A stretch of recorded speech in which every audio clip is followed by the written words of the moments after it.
ప్రస్తుతం మనం తెలంగాణ భవన్లో ఉన్నాం. తెలంగాణ భవన్లో కొద్దిసేపటికి మధ్యాహ్నం 2 గంటలకు బీఆర్ఎస్ ఎల్పీ అట్లాగే రాష్ట్ర కార్యవర్గ సమావేశాలు కొనసాగుతూ ఉన్నాయి.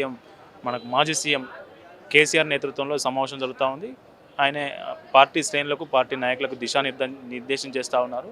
భవిష్యత్ కార్యాచరణకు ప్రకటించే ఏదైతే ఉద్యమం ఉందో కృష్ణా జిల్లాకు సంబంధించి అయితే బీఆర్ఎస్ పార్టీ స్టాండ్ తీసుకోబోతుందో దానికి సంబంధించి దిశానిర్దేశం చేస్తున్నట్టు తెలుస్తూ ఉంది.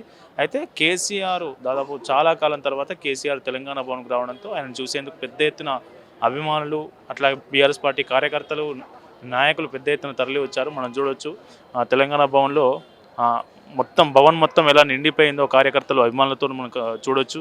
కేసీఆర్ ఎట్లాంటి దిశానిర్దేశం చేయబోతా ఉన్నారు, సమావేశంలో ఎల్పీ సమావేశం కావచ్చు, రాష్ట్ర కార్యవర్గ సమావేశంలో ఎట్లాంటి నిర్ణయాలు ప్రకటించారు, ఏం మాట్లాడారనే విషయాలు ఇక్కడ ఉన్న కార్యకర్తలను కావచ్చు, కార్యవర్గ సమావేశంలో పాల్గొన్న నాయకులను కావచ్చు మనం అడిగి తెలుసుకునే ప్రయత్నం చేద్దాం. ఏంటన్నా పండుగ వాతావరణం కనబడుతుంది, పెద్ద ఎత్తున అభిమానులు వచ్చారు, కేసీఆర్ చాలా రోజుల తర్వాత తెలంగాణ భవన్కి వచ్చారు కాబట్టి ఈ సందడి కనిపిస్తుందా? నిజంగానే బీఆర్ఎస్ పార్టీకి ఏమైనా గ్రాఫ్ పెరుగుతున్నట్టు మీకు అనిపిస్తుంది? ఈరోజు మనము గ్రామ పంచాయతీ ఎన్నికల ఫలితాలు చూస్తే స్పష్టంగా అర్థమైంది. ఈరోజు కాంగ్రెస్ పార్టీ అధికార బలం, పోలీసుల బల ప్రయోగం ప్రయోగించిన మంత్రులు, ఎమ్మెల్యేలు ఊర్లలో పోయి టెంట్లు వేసిన ఈరోజు పల్లెలలో గులాబీ ప్రపంచం స్పష్టంగా కనిపించింది. ఈ సందర్భంగా ప్రజలకు ఒక స్పష్టమైన సంకేతాలు ఏమి ఇస్తున్నారంటే మళ్ళీ కేసీఆరే రావాలి, కేసీఆరే కావాలని పల్లెలు స్పష్టంగా చెప్పేసినాయి. ఇదే ఉత్సాహాన్ని ఈరోజు కేసీఆర్ రాకను తెలంగాణ భవన్కి ప్రజలు తండోపతండాలకు వచ్చారు. ఈరోజు ఇది ఒక ఎల్పీ మీటింగు, పార్టీ ముఖ్య కార్యకర్తల మీటింగ్ వచ్చినప్పటికీ ఈరోజు ఇక్కడ ఇంతగానం జనం గుమిగూడిరు, కార్యకర్తలు వచ్చారంటే ఆ ఉత్సాహం స్పష్టంగా తెలియజేస్తుంది. కేసీఆర్ గారి కంబ్యాక్ ఎంత భయంకరంగా ఉండబోతుందో, ప్రజలు ఎంత బలంగా కోరుకుంటారో అనేది స్పష్టంగా అర్థమవుతుంది. కేసీఆర్ ప్రతిపక్ష నేతగా అసెంబ్లీలో మాట్లాడట్లేదు, ప్రజా సమస్యల మీద పోరాడట్లేదు, ఓన్లీ ఫామ్ హౌస్కే పరిమితం అయ్యారనేది అధికార పార్టీ నాయకులు పదే పదే చెప్తా ఉన్నారు. ఏం చెప్తారు దానికి? మళ్ళీ కేసీఆర్ గారు ఎప్పుడు ప్రజల మనిషిని, ఆయన ఎక్కడ ఉన్నా, ముఖ్యమంత్రి ఉన్నా, ఎక్కడున్నా పాలించింది అద్భుతమైన ప్రజలకు జనరంజక పాలన అందించాడు. ఈరోజు ఫామ్ హౌస్లో ఉంటుండని బదలాం లేపుతురు. ఫామ్ హౌస్ అంటే అది ఏంది? ఆయన ఇల్లు, ఆయన వ్యవసాయ క్షేత్రం, అది ఆయన ఇంట్లో ఆయన ఉండడం తప్ప రోజు వచ్చి మీలాగా అధికార నిలయాల్లో ఈరోజు పోలీస్ కమాండ్ కంట్రోల్ ఎందుకు కట్టినాం? అది కట్టింది ఎందుకు? ముఖ్యమంత్రి రివ్యూ మీటింగ్లో అందులో ఎందుకు పెడుతున్నాడు? అంత పెద్ద సెక్రటేరియట్ కడితే ఒక్కరోజు అక్కడికి పోలేడు. కేసీఆర్ మీద నిందలు మోపుతున్నారు, కేసీఆర్ ఫామ్ హౌస్లో ఉంటుండు. కేసీఆర్ ఎక్కడున్నా ప్రజల క్షేమం కోసం, ప్రజల కోసమే పోరాడే నాయకుడు. తెలంగాణ తెచ్చింది ఆయన, బంగారు తెలంగాణ మార్చింది కూడా ఆయననే. ఆయన ఎక్కడున్నా ప్రజల సంక్షేమం గురించి. ఆ రోజు ఏమంటారు? కేసీఆర్ ఫామ్ హౌస్లో ఉంటాడు, ప్రగతి భవన్లో ఉంటారా అన్నారు. ఈరోజు ప్రగతి భవన్లో ఉండే రైతులకు 10,000 రూపాయలు రైతు బంధు ఇచ్చిండా, ఒక్కొక్క ఆడబిడ్డకు 1,00,000 రూపాయల కళ్యాణ లక్ష్మి ఇచ్చిండా, చనిపోతే 5 లక్షల రైతు బీమా ఇచ్చిండా, పెన్షన్లు ఇవన్నీ ఎవరు ఇచ్చారు? ఆయన ప్రగతి భవన్ల నుంచి కదా అవన్నీ ఇచ్చింది. ఆయన ఎక్కడున్నా ప్రజా సంక్షేమం కోసం, ప్రజల కోసం తప్పించే నాయకుడు. ఈరోజు అట్లా తప్పిస్తుండు కాబట్టి ఈరోజు ప్రజలు ఇట్లా టార్చ్ లైట్ పెట్టి వెలుతురులో వెతికినట్టు వెతుకుతున్నారు. కేసీఆర్ సార్ ఎక్కడున్నావు, నువ్వు రావాలని ఎందుకు పల్లెబిక్కినట్టు చెప్తున్నారు? ఇది ప్రజలు ఎక్కడున్నా పాలించే నాయకుడు కావాలి. అసెంబ్లీలో మా హరీష్ అన్న, కేటీఆర్ అన్న అడిగితే సమాధానాలు చెప్పలేక, దమ్ము లేక మిట నీళ్లు మింగుతున్నారు వీళ్ళు. మా కేటీఆర్ హరీష్ అన్నకే వీళ్ళు తట్టుకుంటలేరు. కేసీఆర్ వస్తే వీళ్ళు ఉంటారా? ఢిల్లీ నుంచి నాయకులు పిలిపించుకున్న గజగజ వనకాల్సిందే. అసెంబ్లీ ఎన్నికల తర్వాత నుంచి మొదలు పెడితే ఇప్పటికి స్థానిక సంస్థల ఎన్నికల వరకు బీఆర్ఎస్ వరుస ఓటములు ఉన్నాయి. అసెంబ్లీలో అధికారం కోల్పోయింది, పార్లమెంట్లో 0 సీట్లు, తర్వాత ఎమ్మెల్సీ ఎన్నికల్లో పోటీ చేయలేదు, మొన్న జూబ్లీ హిల్స్ అట్లా కంటోన్మెంట్ ఉప ఎన్నికల్లో కూడా ఓడిపోయింది. మరి ఇప్పుడు జేహెచ్ఎంసీ మనకు స్థానిక సంస్థలు అంటే అధికార పార్టీ ఏది అధికారంలో ఉంటే ఆ పార్టీకే ప్రజలు ఓటేస్తారు కదా, వాళ్ళు బలపరిచిన అభ్యర్థులే విజయం సాధిస్తారు. ఇలా బీఆర్ఎస్ విజయం ఎక్కడుంది? మీరు ఎప్పుడున్న గత మన చరిత్రలో ఆంధ్రప్రదేశ్ 6 నుండి తెలంగాణ ఇప్పటి వరకు మనం ఎప్పుడూ చూసినా అధికార పార్టీ ఏ పార్టీ ఉన్నా ఆ పార్టీకి మెజారిటీ స్థానాలు 80% నుంచి 90% వస్తాయి. ఈరోజు అధికార పార్టీ పరిస్థితి ఎంత అయింది? 50 నుంచి 60% మధ్యలో కుదలైపోయింది.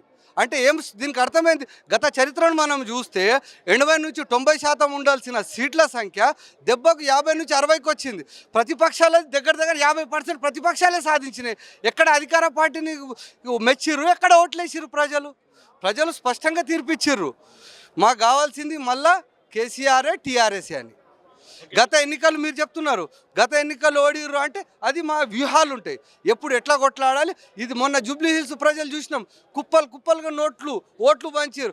ముఖ్యమంత్రి రేవంత్ రెడ్డి సర్పంచ్ ఎన్నికలకు తిరిగినట్టు గల్లీ గల్లీ తిరిగిండాడ. ఏమొచ్చింది? టుస్సుమాని చేస్తే 20,000 ఓట్లతో బయటపడ్డాడు.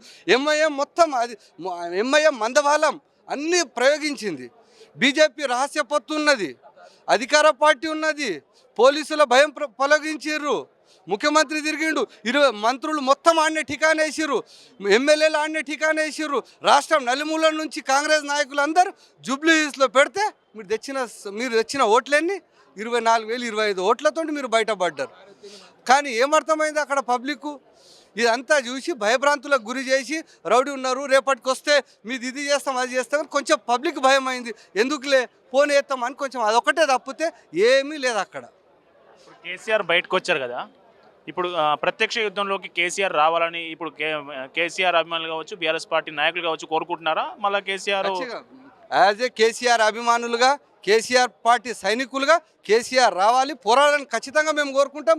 మా నాయకుడు ముందే చెప్పిండు, 2 సంవత్సరాలు టైం ఇద్దాం, ఈ పార్టీకి పాలించడానికి వాళ్ళకి అవకాశం ఇద్దాం, వాళ్ళు ఎన్ని తప్పులు చేస్తారో మనం చూద్దాం, ప్రజలు మమ్మల్ని టార్చ్ లైట్ పెట్టుకుని వెతుకుతారు అని చెప్పిండు.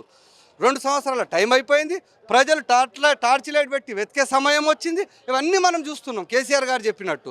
ఇప్పుడు ఖచ్చితంగా 2 సంవత్సరాల టైం అయిపోయింది కాబట్టి ఇప్పటి నుంచి ప్రజల పక్షాన పోరాడతాడు మా నాయకుడు. మళ్ళా 2008లో జరిగిన ఎన్నికలు, 29లో జరిగిన ఖచ్చితంగా ఈ రాష్ట్రానికి మళ్ళా ముఖ్యమంత్రి కేసీఆర్ గారే అవుతారు. ఏం పేరన్నా? అన్న నా పేరు ఫయాజ్ అన్న, జహీరాబాద్ కాన్స్టిట్యున్సీ.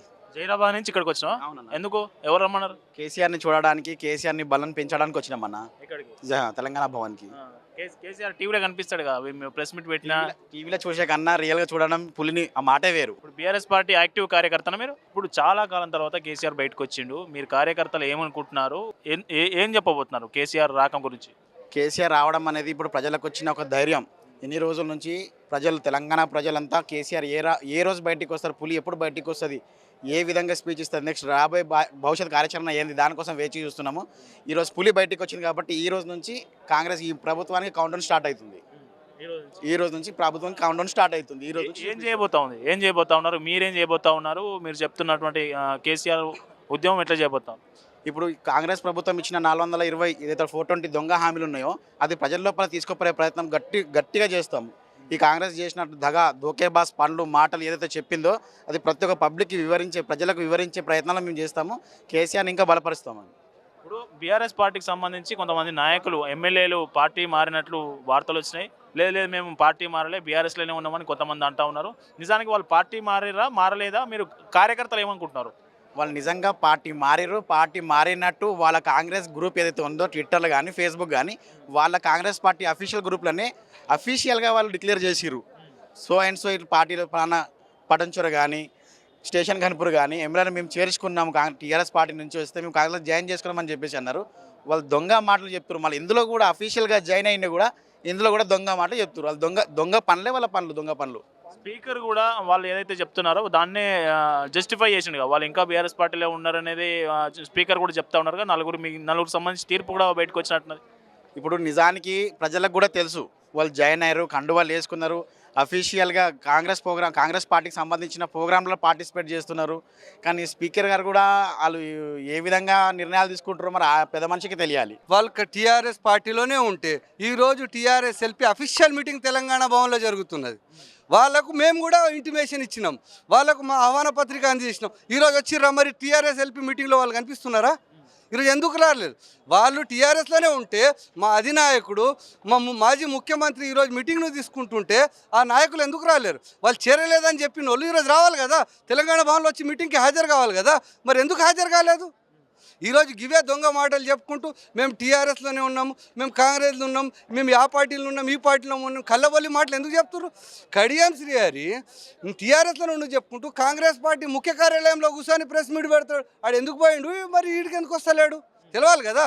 కాంగ్రెస్ పార్టీ కార్యాలయానికి ఎందుకు పోయినావు? నీవి తెలంగాణ భవన్కి ఎందుకు వస్తలేవు? టీఆర్ఎస్లో ఉన్నావు కదా, తెలంగాణ భవన్కి రావాలి కదా, నువ్వు ఎందుకు వస్తలేవు? ఈరోజు కార్యకర్తలు ఉతికే ఆరేస్తారనా? ఈరోజు కార్యకర్తలు కాదు ప్రజలు ఆగ్రహంతో ఉన్నారు వాళ్ళ మీద.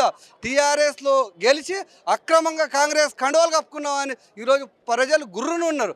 అది తెలుసుకోలేక మేము టీఆర్ఎస్లోనే ఉన్నాం, మేము కాంగ్రెస్లోనే ఉన్నామని డబుల్ మాటలు మాట్లాడుకుంటూ పబ్లిక్ ఆగ్రహవేశానికి గురవుతారు. ఖచ్చితంగా 10 కాకపోయినా 5 ఉప ఎన్నికలు వస్తాయి. ఖచ్చితంగా ఆడ బీఆర్ఎస్ జెండా ఎగిరి తీరుతుంది.